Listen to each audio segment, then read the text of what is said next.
Well, you can take your seat belts off. We're going to calm down now a little bit. Isn't he something?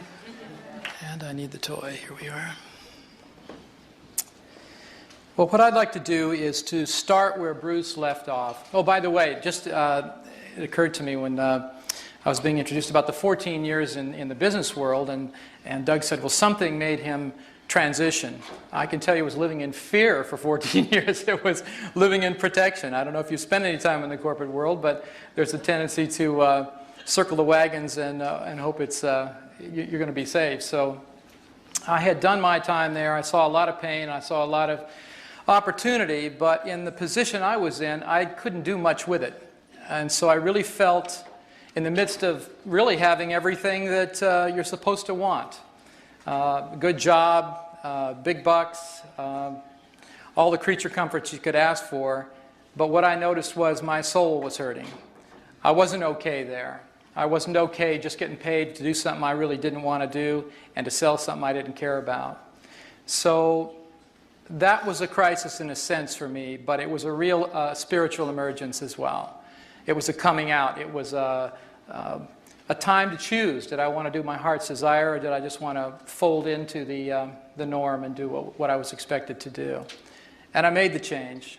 And 14 years later, I can highly recommend doing it. It's challenging at the time, especially when I did it and the way I did it, because I walked away from a very high-paying job, and it was a very good job by all people's standards, but it wasn't feeding the right part of me. So I'm here tonight, and I'm really grateful to Doug and to Bruce for the opportunity to share with you some of the things I've discovered over the last 14 years about the nature of change and about the nature of beliefs and their effect on our lives. So let's get going. I want to start with Bruce's conclusions, plus one that I added to the list.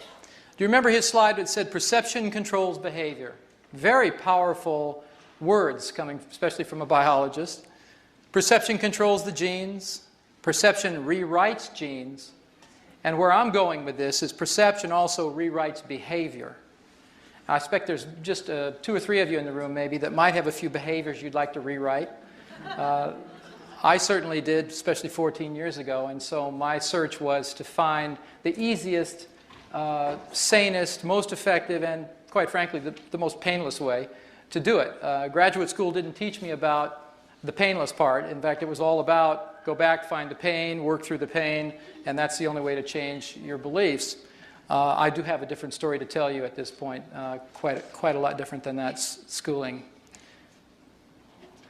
The thing about perception, because Bruce used the word a lot and then he squeezed it together with the word belief, I'd like to make a little bit of a distinction there for us this evening. Perception, in my opinion, is awareness.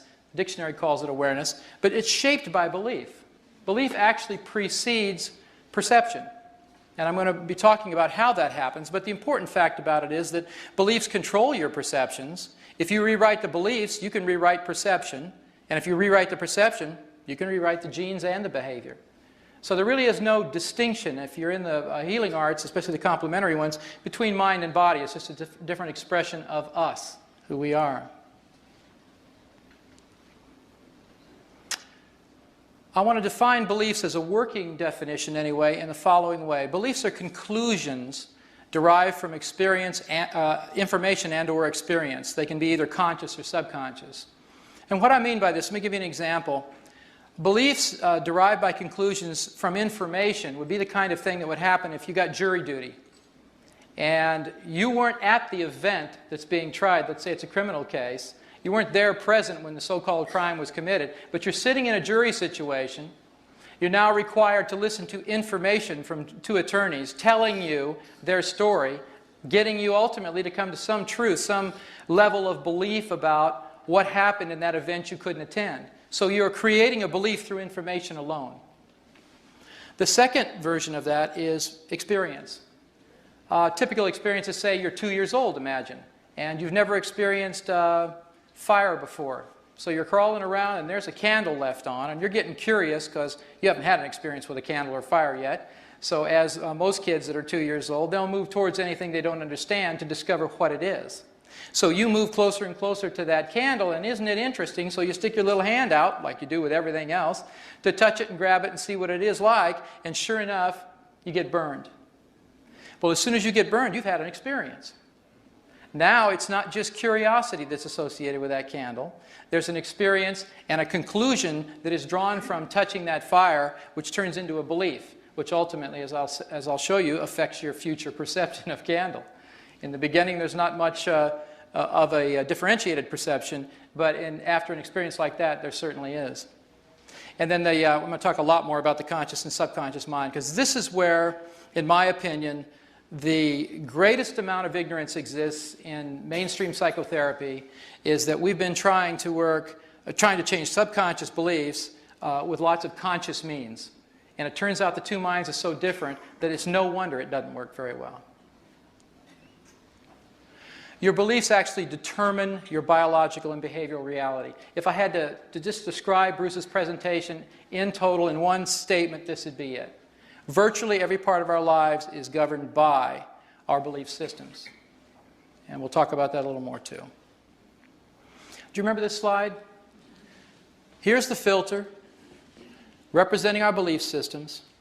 And if you look at it from this point of view, it's really a powerful thing to witness. Beliefs are really the filters of reality. You don't see the world as it is. You see the world as you are. In fact, you can't not do that. It's the most interesting thing is that each of you sitting out there looking at this presentation are actually having a very different experience of it. You all have the illusion it's the same experience. You'll talk about having been here, but it's not the same experience for you at all. Your set of filters about who I am, what I'm saying, where this place is, how you're feeling right now, that all profoundly affects your experience of this evening. So you think, well, it was a fact, here's what happened, but then you start talking to your friend that you came with or someone else that attended this particular event, they had a very different experience. So it's always that way. And if you can remember that, as soon as you're thinking, well, I've got the facts straight about something, remember, the facts are your subjective opinion, your filters of reality. And that's what perceptions are all about. That's what really matters here. Beliefs create perceptions, and they affect virtually every area of your life, as I mentioned. Self-esteem, for instance. I mean, your perceptions either define you as worthy or worthless in relationships, either loved or unloved. With respect to prosperity, that's a pretty popular one. You either can attract money easily in your life, or your perception is it's hard to get and hard to keep, and you'd mismanage it anyway.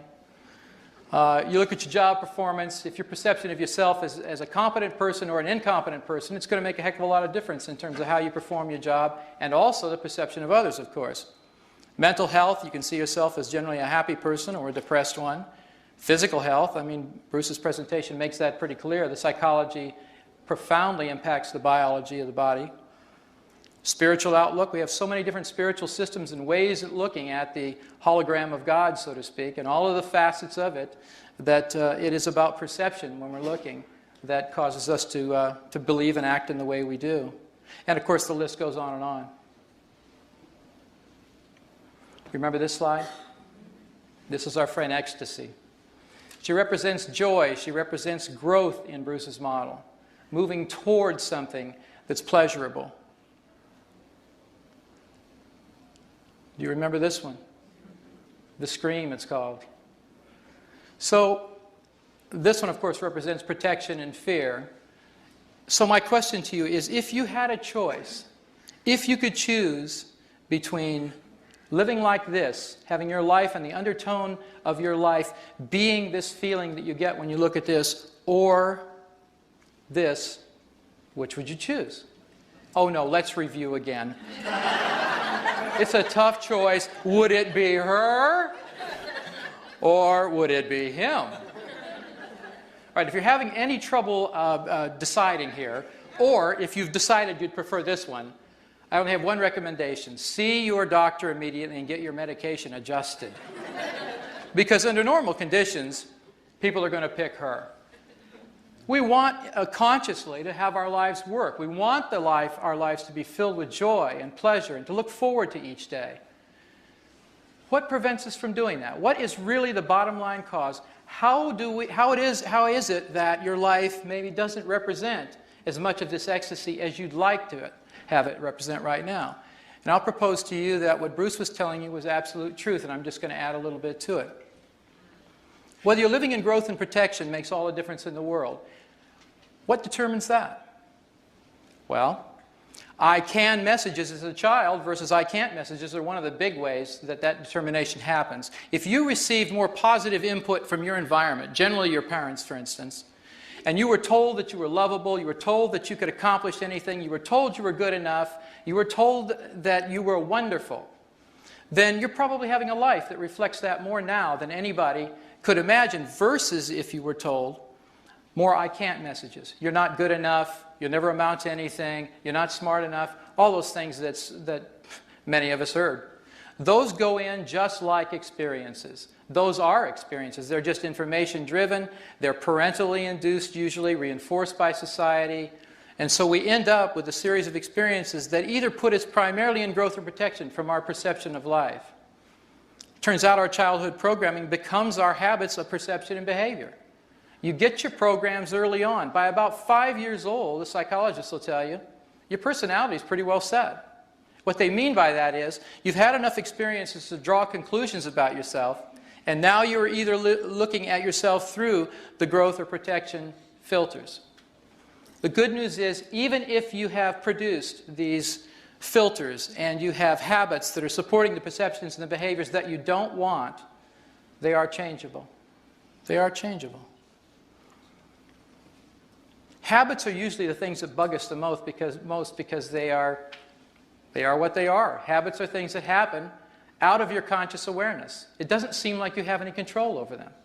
You consciously try to control the habit. You say you're not going to do something, but you do it anyway. So I want to explain to you how the cycle of habituation occurs, why it occurs, and then ultimately how you can break that cycle. These cycles are really self-reinforcing, and let me see if I can explain this to you. I'm going to use the candle as a model because we talked about that earlier. If you're 2 years old and you're having your first encounter with fire, and it happens to be connected to a candle, and you crawl over to this fire, and it's a very interesting thing. You've not formed any opinions about candles or fire yet because you've never touched anything that was hot, and now you do for the first time. All of a sudden you've got an experience. The experience is hurt, ouch. That shapes the perception. The candle's no longer a general thing. Now it's a thing that could create pain. You have a perception of the candle. The perception creates a belief that candles are dangerous, or at least fire is dangerous. You've got it connected to the candle, but the main thing is the fire. That perception then shapes your experience of this candle. The experience reinforces the beliefs. What happens is, the next time you see a candle, instead of crawling over to it and sticking your hand in the candle, your perception of the candle as a possible source of pain keeps you from doing that. The fact that you are not going to go over there and stick your hand in that candle again, you'll never again have the same nebulous sort of perception. You're going to have a very specific perception of candles, and you're going to watch out for it. Now, whether as a child you learned about hot from sticking your hand in the fire and you got burned that way, or as you get older you have more complex experiences, you get burned in other ways. You get burned in relationships, as they say. That's a very complex form of burn, but it's a burn nevertheless. And it usually leaves a mark so that next time when you look at that situation, whether it's a relationship or whatever it was where you got hurt, you're going to move away from that. You're going to move into protection. And it's a self-reinforcing cycle. So some of the good cycles, like learning that fire is hot and to keep your hand out of it, is wonderful. You don't want to interrupt those cycles. But what about the cycles of self-deprecation? What about the cycles that say you're not good enough? What about the cycles that aren't very generative, that you'd like to get rid of? Then it would be important to be able to break the cycles.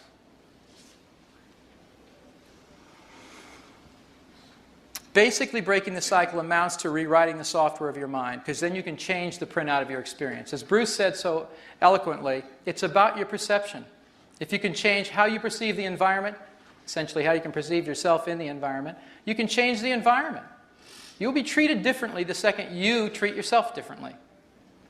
We're told that, day in and day out by all the positive thinkers, but they stop at that part. And then what do you do? Well, there is something you can do, but how do you do it? It requires two things, really, information and tools. I'm going to give you a little bit more information, and then we'll get to the tool part. And please understand that with respect to the tools and the confines of my situation tonight, which is 1 hour, not 2 days in a workshop, I'll be able to hopefully demonstrate at least one of the psyche change processes that I've developed over the years, so that you can get an idea of how quickly a belief you may have had all of your life actually can change, and how you can verify that it's different as soon as it changes. So we'll be doing both things.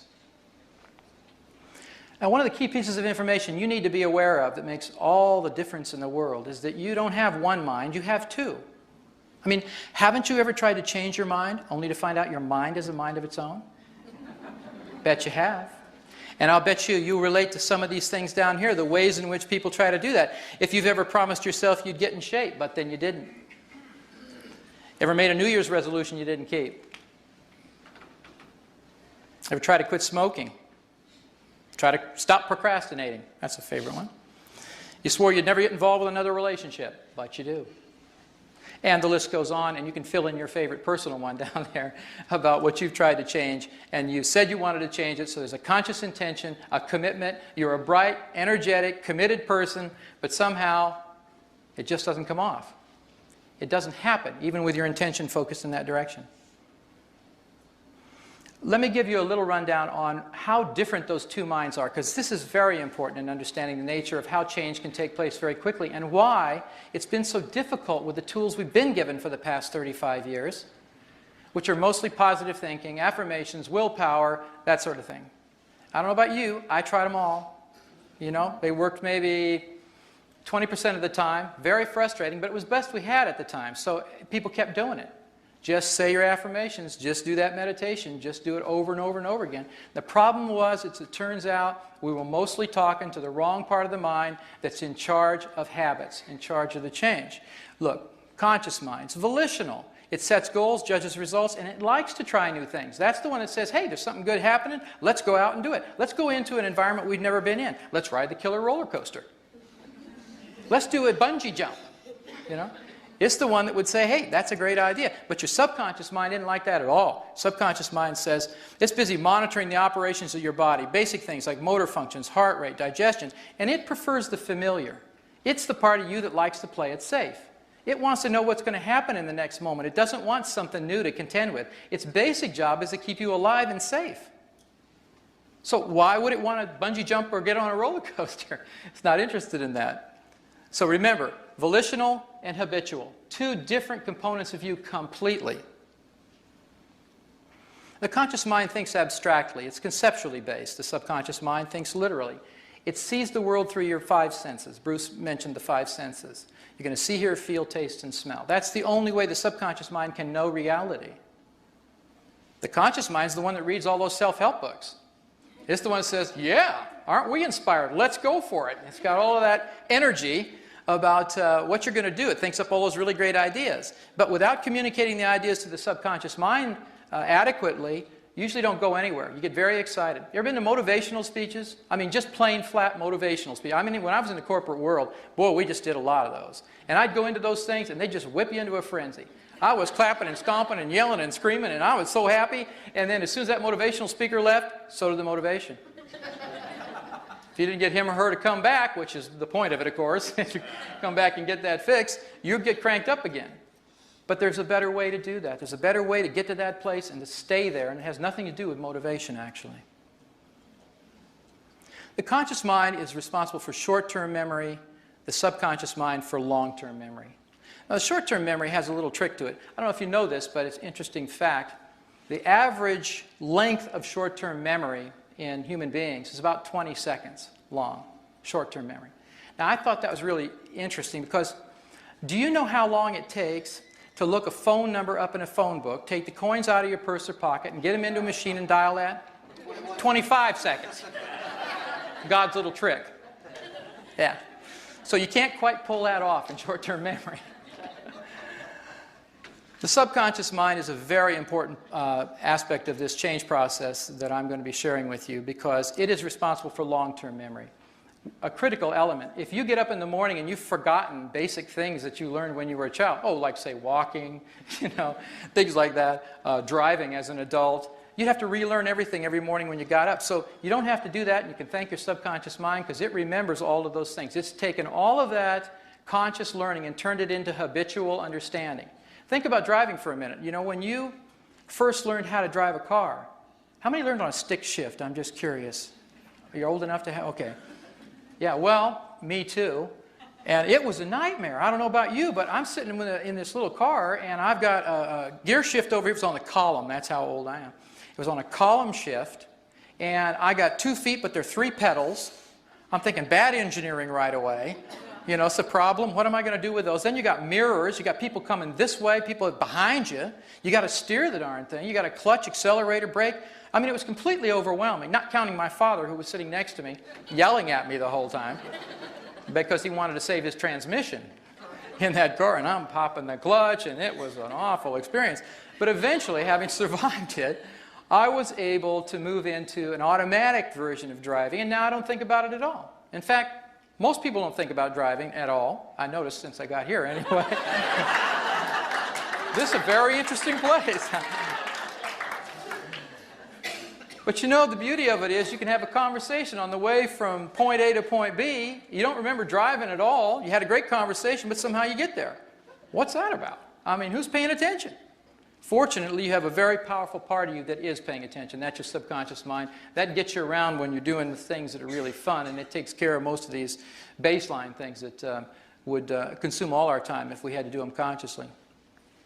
All right, the conscious mind is time-bound, which means it's past and future-based. And for most conscious minds, if you're living with the scream mentality, you spend most of your time regretting your past and agonizing over the future. So that's not very much fun. Your subconscious mind is timeless, however. It thinks in the proverbial present moment only. So when you're talking to the subconscious mind, this fact is very important. It doesn't understand future tense requests. If you put your request, what you want, in a future tense for the subconscious, it mostly yawns and goes back to digesting your dinner because it doesn't get it. So you have to talk present tense. Now that seems a little crazy from your conscious mind's point of view because it's thinking, well, that hadn't happened yet. If I'm making up this statement that I want to be true, shouldn't I say I want it to be true? Only if you're trying to convince your conscious mind. So there's some rules about how you address and communicate with the subconscious that are very important to making it all work. Another difference, very important one, the conscious mind has limited processing capacity, maybe 1 to 3 events it can handle at a time. If you're at home and the phone rings and you're watching a TV program and somebody walks in from the kitchen and they want to talk to you, about that time when those 3 things are going on, you're saying, wait a minute, one thing at a time, well, you know, I got to stop now. Because you really can't process. It only is processing at about a rate of 2,000 bits of information per second, which sounds wonderful and kind of awesome in its own way, unless you compare it to the subconscious mind, who has expanded processing capacity, can process thousands of events at a time, and averages 4 billion bits of processing capacity in a given second. That's an incredible difference. But if you think about it, this part of your mind would have to do that. Remember, it's in charge of motor functions. You can't walk, talk, digest your food, do respiration, digestion, or any of that without a huge amount of processing capacity. You couldn't sit up in your chairs. Because what you take for granted, you just say, well, I'm going to do that. You turn on your volition part, which is your conscious mind, and say, let's walk from here to there. But you know, you can't walk from here to there consciously. If your subconscious mind doesn't agree, you aren't going anywhere. And that's true of your beliefs changing too. And we're getting to that. All right. It's easy to change habits of thought and behavior if you access the subconscious mind because it's the storehouse for attitudes, values, and beliefs. This is where doing your basic affirmations every day, which are generally so abstract that the subconscious mind can't understand it. It really doesn't care what you're trying to do because you haven't engaged it in any way, shape, or form. And you're talking to the wrong part of the mind in the first place. The subconscious mind is where all these attitudes, values, and beliefs are stored. So if you don't learn how to communicate with it properly, you aren't going to get very far. You're going to be very frustrated. And that's exactly what I was. That's why I'm sharing with you these a whole different approach. All right, so as the easiest and most effective way to communicate with the subconscious is through a process called muscle testing. And I'll bet you a bunch of you in this room have had some experience with muscle testing. Is that true? Can I see a show of hands? All right. So I'm going to ask you temporarily during this discussion and also an experience that I'd like you to have to forget everything you know about it right now. Pretend you don't have any preconceived notions about it. Humor me. There's some things that are very important about using muscle testing in a psychological way that are very different from using it in almost every other way. Vitamin mineral supplements, it's very popular. In applied kinesiology, clinical kinesiology, you're looking for organ distress, meridian dysfunctions, and so on. I'm not going to be talking about any of that, but I'm going to be talking about some key elements to using it as an accurate measure of what's going on in your subconscious mind, what those beliefs are and what they're not. Okay, we're going to have a little experience, and I'm going to ask someone to help me up here to demonstrate muscle testing a la Psyche. Psyche is the name of the name I give the work that I do. And I want to show you when I'm using it as a psychological tool to access the subconscious and check for beliefs, how to set up an appropriate communication system. And the key here is appropriate. You want to get a true-false message system going. In other words, a conflict detector. The truth, you're measuring the truth between what your conscious mind says or is affirming and what your subconscious mind believes. Very important to be able to do that credibly. Like-dislike is essentially equivalent to a stress detector. I learned this one to use muscle testing in this way when I got out of graduate school. I was doing sort of mainstream counseling.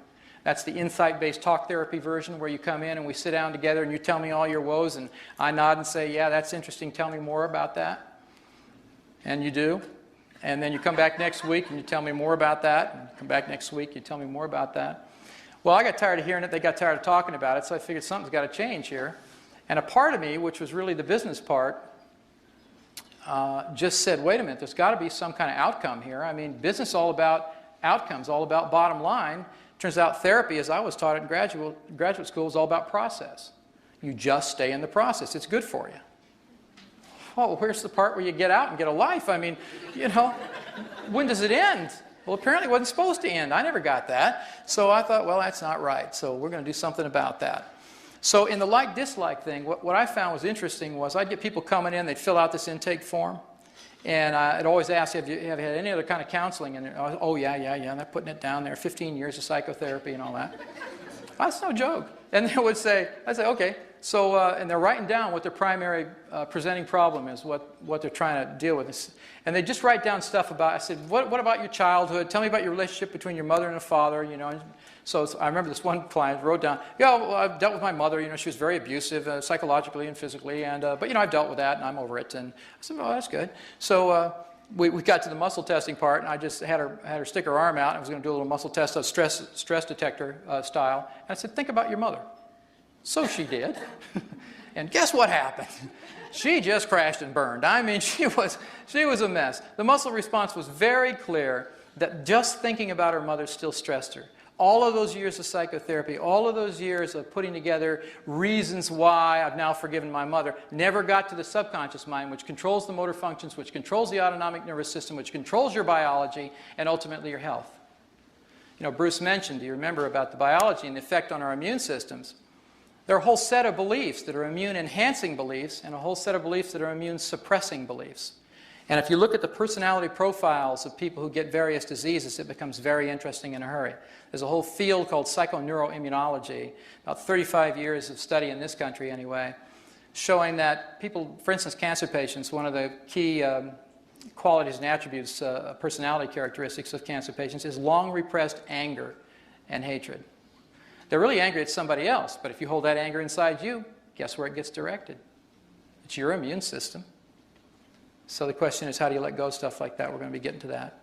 So third down here is setting up a yes or no communication system, because in this work that I do, it's essential that you can communicate with the subconscious in a way to ask it questions and let it determine even what process is going to be used within this model of Psyche that I use. There are a variety of belief change processes, just as there would be if I was a carpenter and I had my little bag of tools.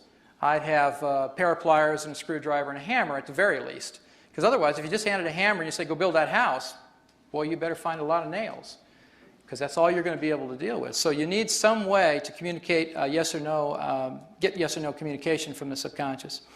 The last little note here, and I'll demonstrate this in just a second with someone, is where you position your eyes when you're muscle testing for psychological responses matters, as it turns out. And I'll show you, I'll demonstrate that for you. I learned this through, actually this little piece of it, through studying NLP years ago. They had made a big deal out of where your eyes are focused in terms of how you're processing in your brain. And what I found out when I first was introduced to muscle testing as a means of communication was that sometimes it seemed to answer correctly, and sometimes the answers were really bogus, and I couldn't figure out what the heck was going on. And I finally pieced the mystery together, and I figured out, wait a minute, sometimes people are saying things they're having no emotional response to at all. Your arm doesn't operate automatically. It doesn't go strong or weak for no particular reason. If you're not having a response to it internally, then the electrical signal sent from your brain to the muscle has no effect. So I want to show you how that works, and then I'd like you to just have an experience of this, because when I do a demonstration up here, I want you to be wired into what's actually going on and not just watching me do something up here that you're not familiar with. So I would like to invite someone who would like to help me demonstrate this muscle testing process to come up. Okay, would you mind? That's great. And you might want to come over here.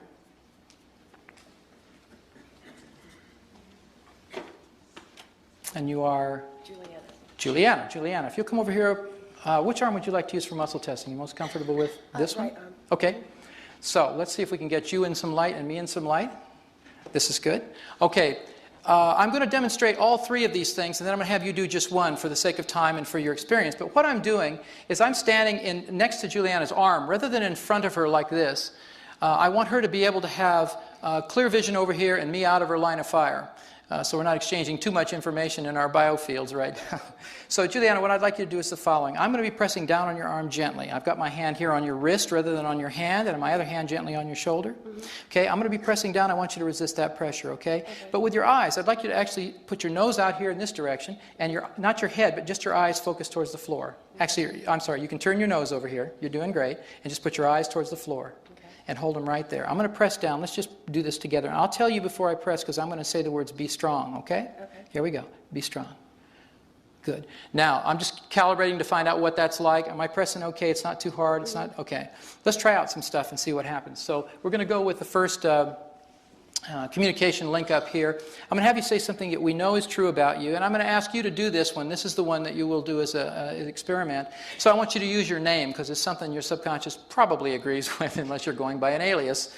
So I want you to look down, and out loud, Juliana, I'd like you to say, my name is Juliana. My name is Juliana. And be strong as I press. Good for you. So let's have you lie now. This is a really important thing. In fact, I'll set this up.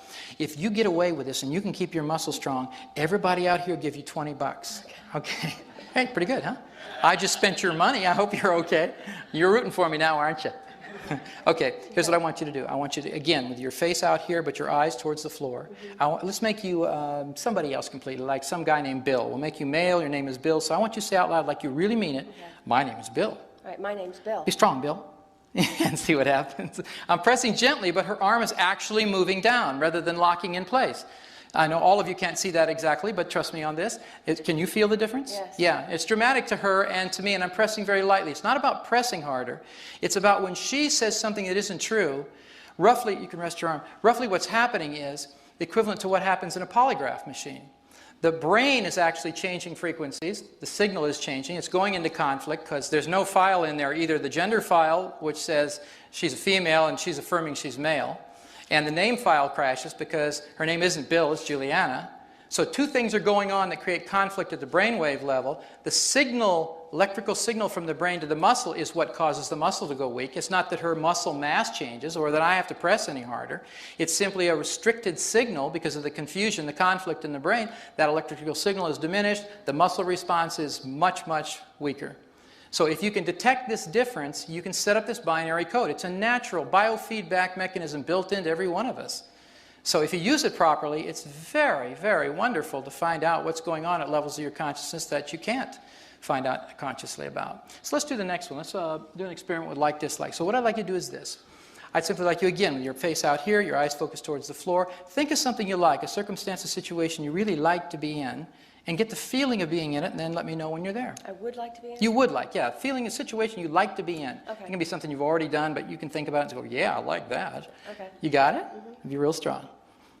She's really strong to that. She likes that a lot. So we won't have you talk about that, okay? All right.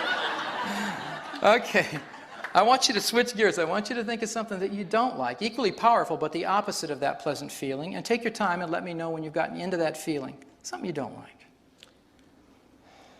Oh, you can think of a food or a person or... Okay. Oh, that helped. What was that the person one she went through? Okay. Take your time. You have to get into the experience of it. You let me know when you're feeling the feeling of it. Got it? And be strong. Sure enough. Can you feel that? It's real dramatic over here. So she's going very weak to that feeling. I don't have to know what it is, but I can tell it stresses her. It's real easy. We're using this as a stress detector. And the final one is to set up a yes or no communication system. This can be done very simply. All I want you to do in your mind silently is just repeat the word yes over and over and over in your head. So just listen to it silently. And be strong as I press. Good. Repeat the word no. Hear that over and over. Okay. And be real strong. Feel the difference? Yeah. Can you see a little bit of her movement? Because she's moving and that arm is dropping real easily and I'm pressing very gently. This isn't a wrestling match. I mean, some muscle testers just want to yank on your arm and they got all kinds of agendas and stuff. It isn't about that. It's just pressing hard enough on the arm to detect whether the muscle locks in place or unlocks. Because as long as you're getting strong and weak responses and your intention is clear about what you're testing, you have a really powerful internal communication system going on here. So let me propose the following. Given our seating arrangement, I want to suggest this. Instead of standing like I'm standing with Juliana this way, I want you to, in a minute, you'll be standing up where you are, pick a partner that you're close to, and actually stand facing me and have your arm come out towards the back of the chair in front of you. Stand to the side like this, that way you don't hurt anybody. Because your arm's coming out this way, not to your side. There's not much room to the side. You're going to have your partner do the following thing. I just want you to use the truth detector for right now, just to have this experience. The way this happens is this. You're going to take your hand, put it gently on top of the wrist, not on the hand that bends here, but on the bone up here. Your other hand, just rest it gently on the shoulder of your partner. They're to be looking, their face is straight, but their eyes are looking down. If your eyes are looking down, you will be emotionally connected to the statement you're making. If your eyes move around, this may not work for you. So this is very important. Head straight, chin parallel to the ground, eyes focused down, and then have your partner say, my name is, and use your real name. So one more time, Juliana. My name is Juliana. And be strong. And I want you to say be strong just before you press, okay, to warn the partners. Because if you just jerk like that or you start pressing when they're not ready, you can't tell when the muscle's strong or weak. So let's switch gears. We'll make you somebody else again. This time you can be some guy named Jim. Imagine you're Jim. Say, my name is Jim. My name is Jim. Strong, Jim. You feel the difference. Yeah, it's really dramatic and you just press gently. I want you to have this experience because after a little while I'm going to use this muscle testing connection to demonstrate one of the belief change processes. So take about, it won't be more than 2 to 5 minutes at the most. I'll yell at you after a while, but I'd like you to have the experience both ways of doing muscle testing this way and just see how it turns out. Thank you very much, Juliana. Go ahead.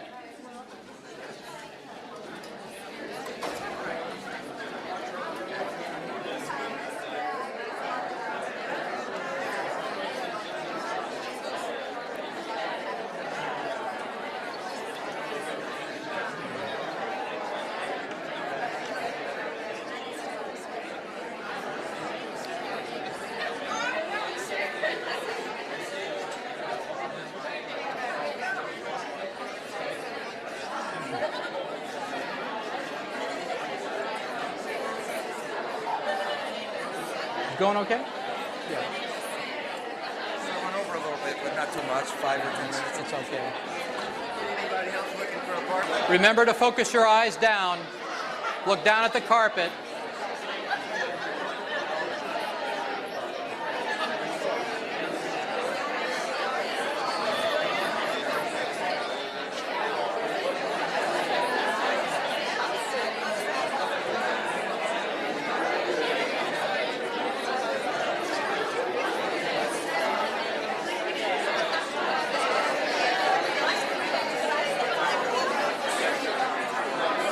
Okay, and when you've finished, have a seat. When you've finished the experience, have a seat, and I'll know you're getting ready.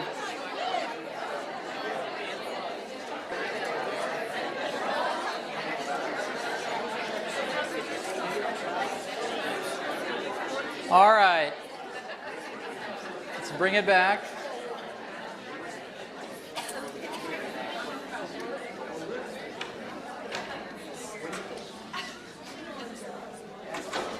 All right, how was that? Is it okay?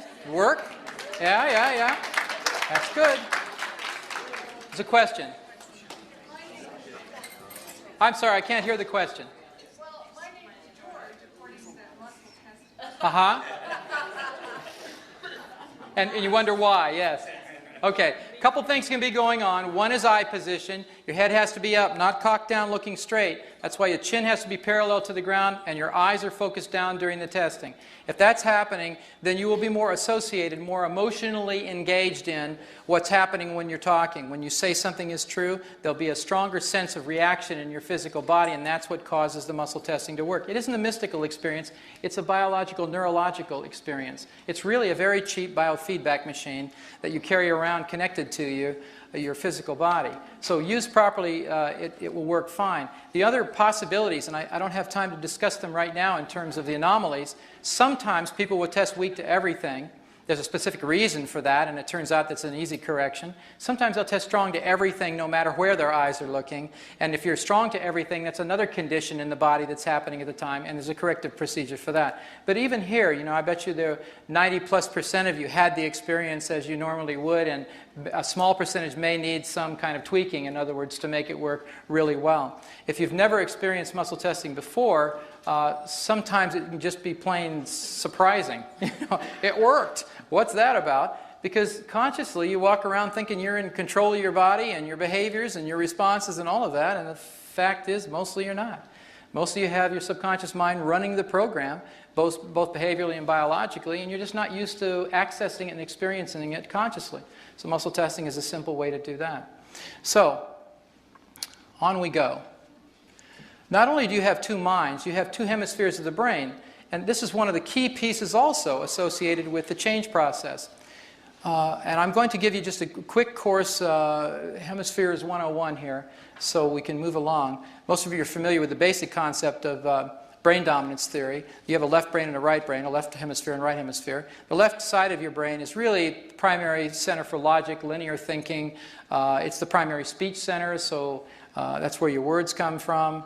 It tends to be analytical. It breaks things down into parts rather than putting them together, and it just loves the order and control of things. That's the part of you that thinks it's really good to get to work on time and to get your jobs done on time and can balance your checkbook and all those things that are a function of, you know, ordinary life. So it's a good thing we have that hemisphere. But it's not the hemisphere where you have much fun, I notice. So you want to take into consideration the right brain, the right hemisphere.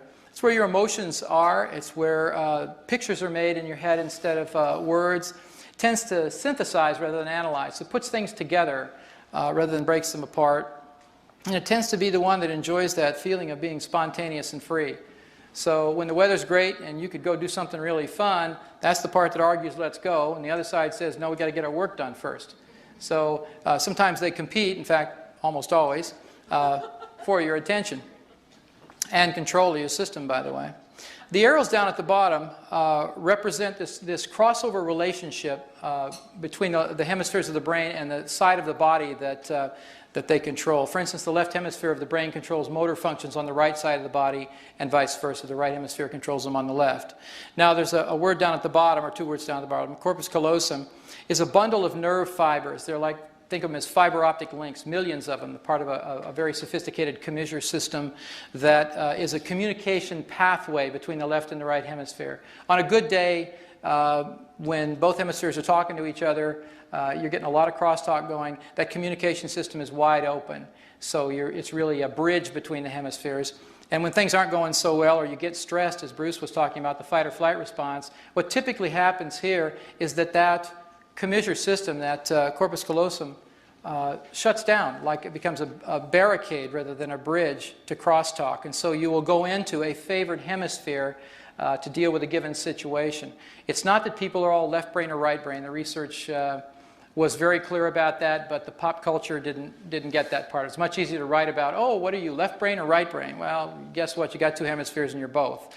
The issue is, in a given situation, if you learn to over-identify with the qualities and attributes of one hemisphere versus the other, you will do that habitually until that's changed. The ideal circumstance, obviously, is to have both hemispheres working all the time, to be in a state I call the whole brain state, because then you have all the qualities and attributes available to deal with almost any situation. You don't automatically go into protection in a situation unless it's warranted, and then you can go there, because sometimes fight or flight's a good thing. You know, you got to get out of there, get the blood out of the viscera, get it to the limbs, and get out of Dodge. So It's all right to have that happen, but you want to be able to control it. You want to be able to perceive your reality through both hemispheres at the same time. This little tidbit will come up in a little while, so I just wanted you to have a working reminder about it. The other thing is, the mind is not the brain. This is a very important concept. Bruce alludes to it all the time because he talks about it's about energy. I mean, in the final analysis, the physicists tell us it's all energy. So you've got a whole bunch of people here and here are complementary healers, and you say, well, do you do energy work? Show me something that isn't energy work. Allopathic medicine is energy work. What do you think the pills are? It's all molecules vibrating at some frequency. You're just ingesting them or injecting them or doing something, but it's all energy work in that sense. You can't not do energy work. Everything's energy. So remember that mind can really be described more aptly than calling it the brain as photons of light held in an electromagnetic field. We're talking about moving energy here. That's what healing's about. That's what change is about. That's what the mind is about. The brain is the gray matter inside your cranium. It's like the CPU chip in a computer. It's the physical thing that you can crack open your cranium and you got this thing in there, but that's not the mind. That's just the brain. That's a different deal altogether. It may be the central processing unit, the place where the energy patterns interpenetrate, but you know it's not even limited to the brain. Those of you who know about the energy field in general know that mind is not a function of just a connection to the brain part. There's some really important, long-standing myths about change that I need to address before I demonstrate what I want to show you. And that is, myth number one, if you've had a limiting belief for a long time, it'll take a long time to change it. Boy, that's a common one. I got so many people say, oh, it's so deeply embedded, Rob. You know, I've had this belief for 35 years, and it's just ingrained, and use all these anthropomorphic terms about how deeply it's embedded in your brain. You know, well, how deep could it be? You know, it's how many centimeters in there? You can get your finger in there and get one of the deepest ones. It's not like it's miles deep. What's that about? But we keep characterizing it in a way that makes belief change difficult. If you look at the reality of it, if it's photons of light held in an electromagnetic field, that's a different story. It isn't about deep. All right. Anyway, most of the time, changing subconscious beliefs is more like changing a document in a computer. The computer is photons of light held in an electromagnetic field. It's an energy phenomenon. You can't go into your computer and dig in there. How deep can you get into the hard drive? I mean, it's a little chip. It's the same concept, and we've really made it hard. It doesn't take any longer to change a document that's been in there for 30 years as it does it's been in there for 30 minutes. And that's mostly true with belief systems people have carried around for years and years. I've just watched this happen in private practice over and over again, and in the classes I teach, people will say, oh, I've had this belief for 50 years. I mean, it's just remarkable, just remarkable. I had one quick story about that. A psychiatrist is using a psyche in Denver. He had taken the classes, and he had, one of his patients was agoraphobic. You familiar with agoraphobia? It's the fear of being out in the marketplace in open places and so on. She'd had this agoraphobia since she was since she was a teenager, because she'd had it for over 50 years, and she was 60 plus years old. And it turns out it was an event that occurred in the eastern plains of Colorado. Her mother had taken her on a trip, and she was misbehaving, and so the mom said, you know, if you don't get your act together pretty soon, you're going to get out of the car and I'm leaving you. You know, today we'd be all traumatized by that, but back in those days, that's what your parents did. That's how they stayed in control. So the woman actually did stop the car because the kid kept misbehaving, put the child out, and she drove down the road. Well, not very far, but far enough to scare this little kid. And so she comes back and picks up the girl's in tears, piles her in the car, and they take off. Well, didn't take long before the little girl started to show these signs of fear of going out into open places. There are many places that are quite as open as the eastern plains of Colorado. I mean, it's a flat desert-looking place. So she had this association with this place and with this fear, and nothing they had done. They tried drugs, they tried all kinds of therapies of various kinds, and this guy, this psychiatrist, had just taken the psyche class, a weekend class, the one I'm teaching this weekend, as a matter of fact, and so he got to a place with her. He just said, look, I've tried everything else. I got to admit, I just went to this weekend workshop. I don't know if this will work or not, if it has anything to do with it. So he didn't really believe in it. And then she didn't believe in it because she said, well, how can something like this affect a biochemical disorder? I mean, how can it work? And they both said, well, what the heck, you know, we'll just give it a shot. They did. In that one session, that agoraphobia disappeared. That woman was out driving a car within a week, going wherever she wanted. She had relatives she hadn't seen in the area unless they came to her house because she couldn't leave her house for all of those years. So it was just, I mean, that was a wonderful story and an amazing testimonial to the fact that I don't care how long you've had something, boils down to photons of light held in an electromagnetic field, and if you can find the address of that belief and you can rewrite that software, you can change the outcome. So keep that in mind when you're saying, oh, I've had that for a long time, that'll be a tough one. Not necessarily. Myth number 2, changing old behaviors and thought patterns is difficult and often painful. This is the no pain, no gain myth. You got to suffer, suffer, suffer first, and then you can change. Not so. Thought patterns and behaviors are caused by perception, beliefs. They're represented by specific configurations of photons of light, the energy we're talking about. Change the field, you change the belief. Change the belief, and you change the behavior and thought pattern. So it's all about how do you isolate the belief you want to change. How do you get the subconscious mind to do the work for you instead of making it so hard trying to do it consciously? And we're going to be doing just that. Myth number 3, you need to consciously know what caused the problem in order to change it. Well, if I don't know what caused it, how can I change it? That's the mantra of mainstream psychotherapy, because they're having to change things by figuring out what it was, telling you what happened, giving you this powerful insight, and then making a huge assumption that insight is a sufficient condition to change. Now that's what really turned me around after I got out of graduate school, because I was sitting down doing that really well with people. We got real clear about why they were screwed up. They knew, I knew, but they were still screwed up.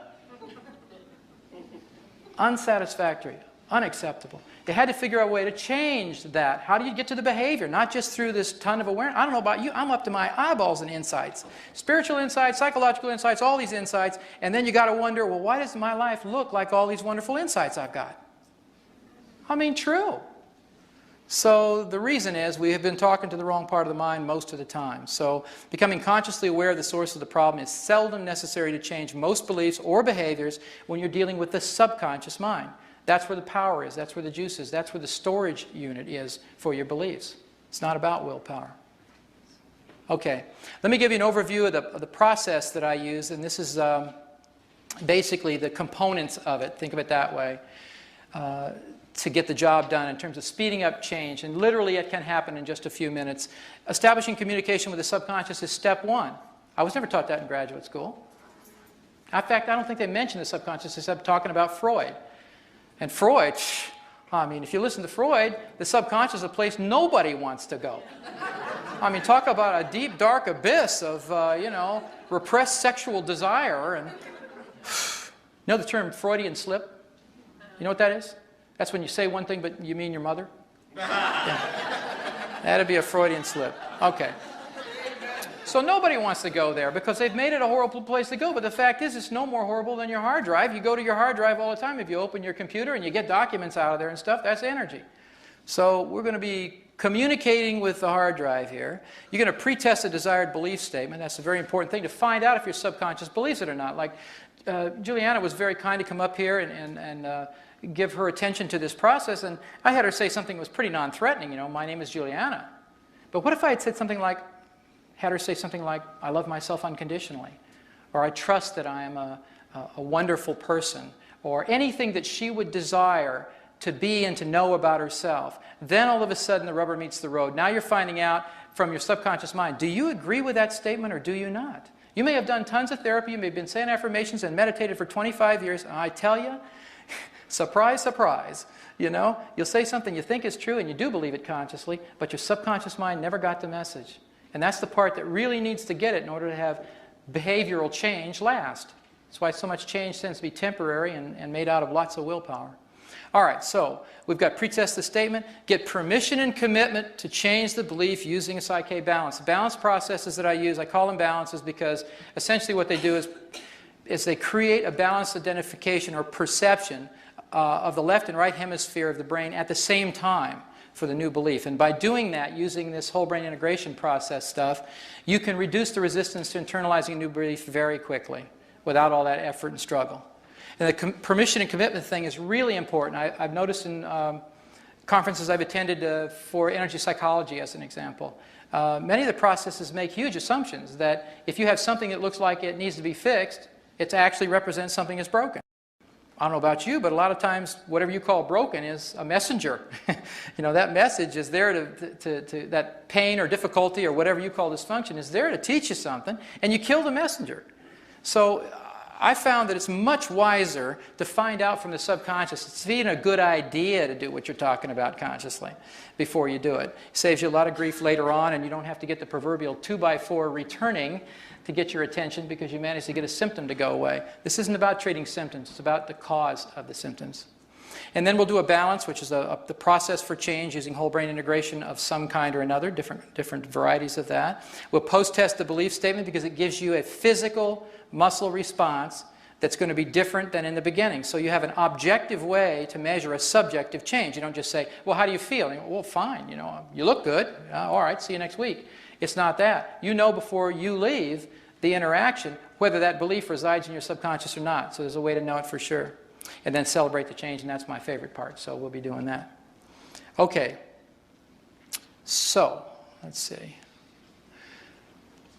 I want you to take a look at some of these messages. What I did was I distilled some of the key messages that over the years of doing psychotherapy, I found that many people internalize from their childhood. You'll never amount to anything. You're worthless. You're not smart enough. No matter how hard you try, it's never good enough. Money's hard to come by and hard to keep. You don't deserve to succeed. No one will ever love you. And Bruce's favorite, you're going to get cancer because it's genetic. This one, at the bottom, of course, you can make generic, which is you're going to get whatever disease you're predisposed to because it's going to get passed along in your family. So it doesn't. I'm just putting it out there to let you know that it doesn't matter what disease you put in this category of cancer. It's the same notion that I'm helpless and the situation is hopeless. I'm just going to get what I'm getting passed along. So these may be some of the messages that you got. And the question is, what if you could change them? What if you could have anything on this list? What if anything on this list could be true for you? What I'm going to ask next is, I'm going to ask somebody else to come back up to the stage, and I'm going to facilitate a process, first of all, to discover whether the belief that seems desirable to you is currently true in your subconscious, and if it isn't, then I'm going to facilitate a process to make it so. It'll take just a few minutes to do that. And so what I'd like you to do is just read down this list, and if one of these beliefs calls to you and just says, boy, I want that. It may not be true right now, I'm not sure, but I'd be willing to come up here to make sure. Would you like, you have one? Okay, come on up. Yeah.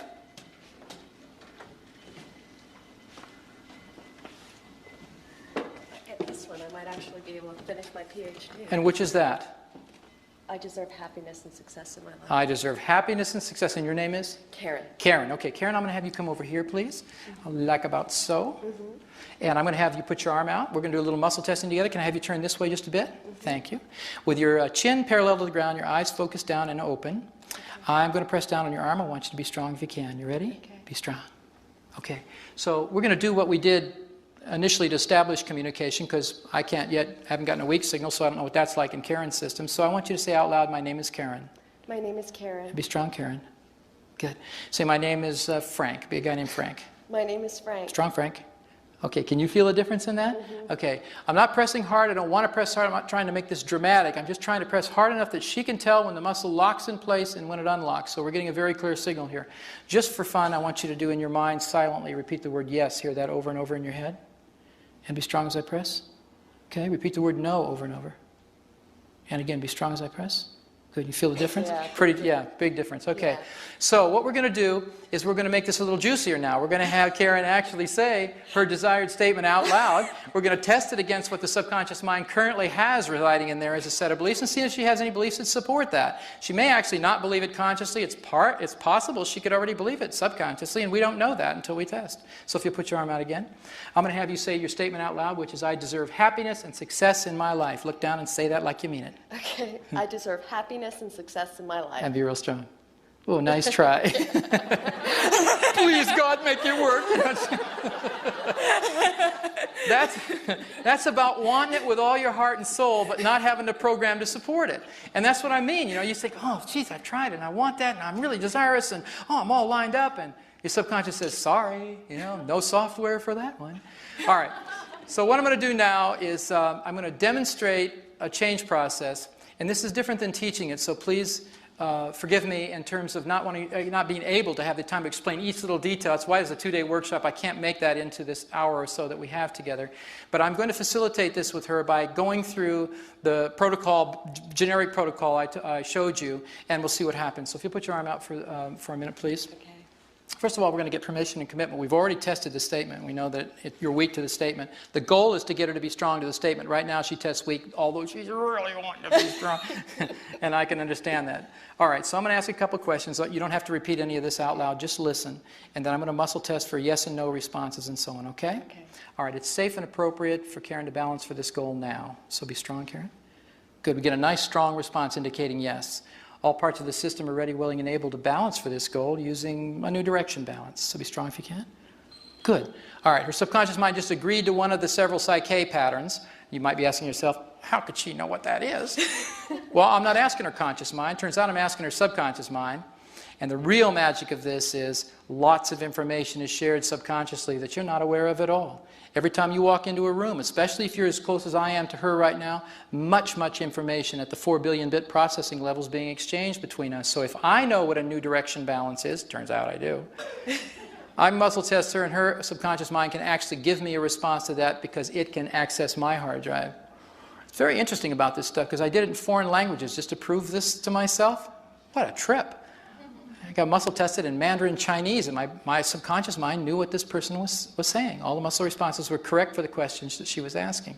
So it gets really interesting in a hurry. All right, so here we go. We've gotten as far as doing the actual change process. I'm going to require a chair for this, so if you'll hold on right here, I'm going to grab one. Or I'm not. Oh, here it is, thank you. All right, I'm going to put you right there, and you can sit down in that chair. Okay? So what we're going to do next is we're going to utilize some of this left-right brain integration technology I spoke about. We're going to set up a system so that Karen's mind can maximize her perception, left and right brain at the same time, while she internalizes this new belief. This is different than just saying affirmations, and I'll explain a little bit about that while she's going through the process. To determine the best way for her to achieve this left-right brain integration, we're going to use her physical body because it's an electrical system.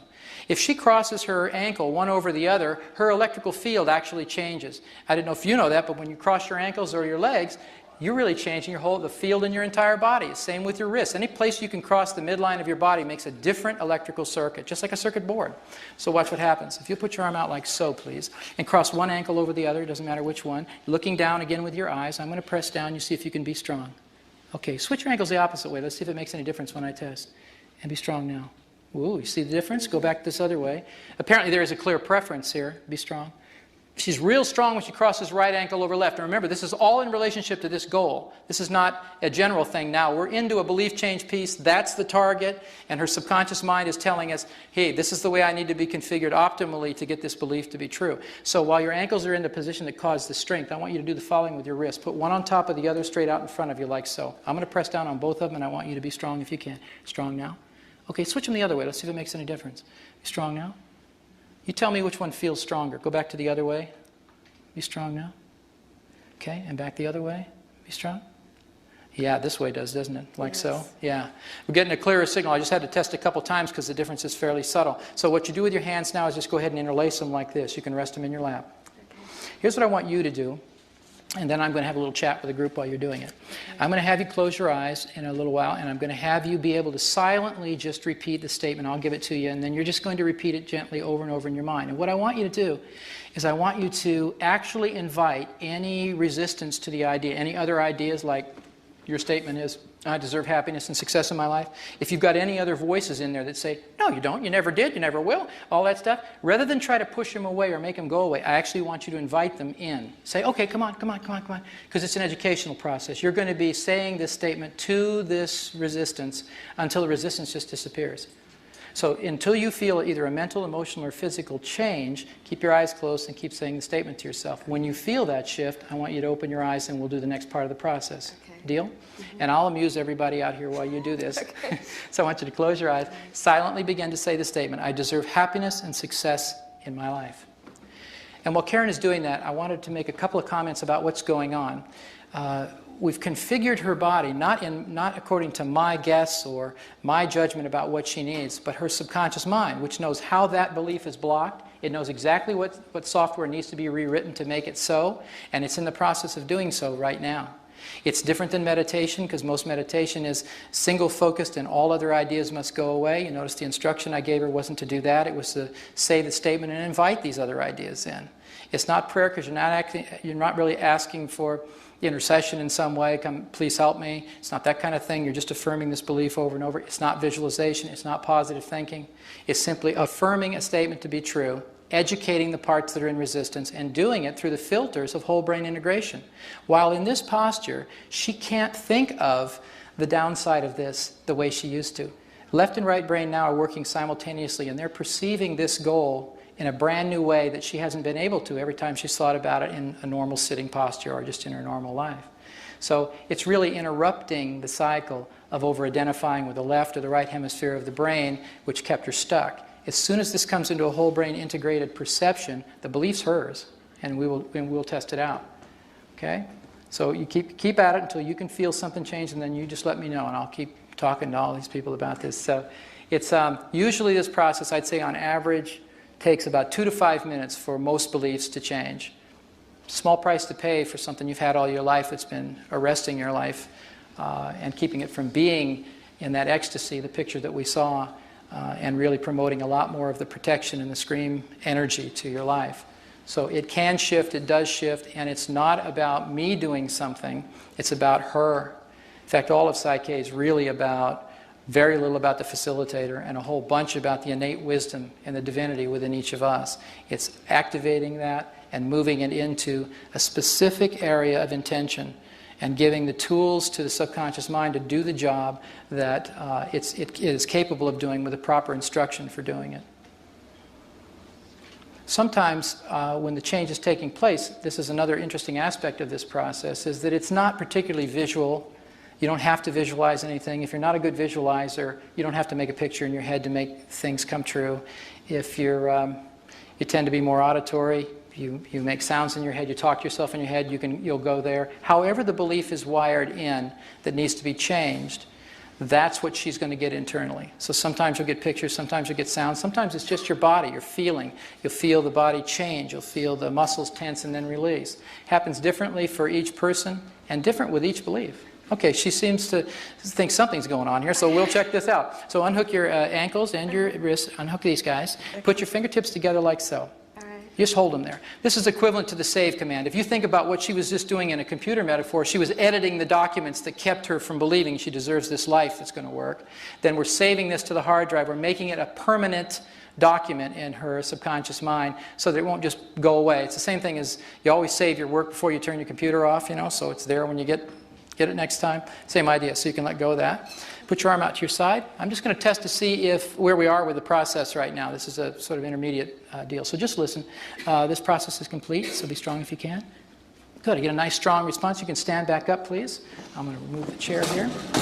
We're at a place where her subconscious just reported to me, I've had enough of that. I got it. Thank you. So we're going to verify it and see if that's really true. So I'm going to press a lot harder than I've been pressing just to make sure if this is true, that there's no doubt it is. I want you to say out loud, I deserve happiness and success in my life. Looking down, say it like you mean it. I deserve happiness and success in my life. And be strong.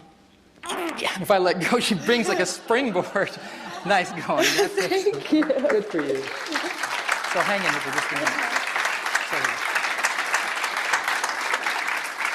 So I'm just wondering if, Karen, would you mind saying a little bit about what was going on while you were sitting down there? Well, I started saying all the things, no, you don't, everybody's going to be jealous of you, you have to feel guilty. And then all of a sudden it was like, well, wait a minute. God wants everybody to be happy and successful in their life. And if God wants everybody to be happy and successful in their life, God wants you to be happy and successful in your life. Bingo. And when I went through that process, it just, it was very logically based. Mm-hmm. If this, then that, know. So did you tend to hear, was that a conversation going on in your head more than anything else?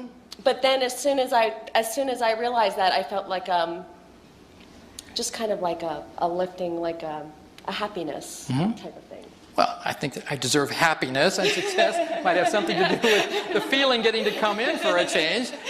She went from the scream to the ecstasy pretty quickly right there. Thank you very much. Oh, thank Enjoy the you. change. Okay, thank you. Okay. Yeah. Thank you for volunteering. Okay. So, what'd that take? Maybe 5 minutes while I was trying to keep you distracted, so she had some, I mean, consider the circumstances. This is the worst possible place, on a stage with people in an audience doing belief change work, and it works anyway. Imagine if you had the privacy of your own home and one other person to work with, and you didn't have an audience the whole time. How simple the things are. It's just been remarkable, my experience in the change work. When this work came in, and I say came in because I didn't sit down and analytically develop Psyche. It really was one of those born out of a moment of terrible frustration with graduate school training and other things I'd tried. All of a sudden, entire patterns of change were just downloaded in my computer. I went in my house literally and typed the information into a computer and said, okay, that's interesting. I wonder what that's about. And then I just read off the sheets and learned to work that way. It was very interesting. And this was 14 years ago. So I was very skeptical, didn't believe in muscle testing because I'd never experienced it, didn't believe in these patterns until I could experience them myself. And when I saw the really miraculous changes that were taking place in short periods of time, physically, emotionally, spiritually for people, I finally just said, okay, thank you, and I'll do it. So it's, you find your path and you stay with it because it works. And it's my joy to get to share this information with you. It's like Bruce and I bond because he's bumping the envelope of biology. I'm doing the same with psychology. We've been looking in the wrong place for the changes for a lot of years, and it's time to wake up and do it completely differently.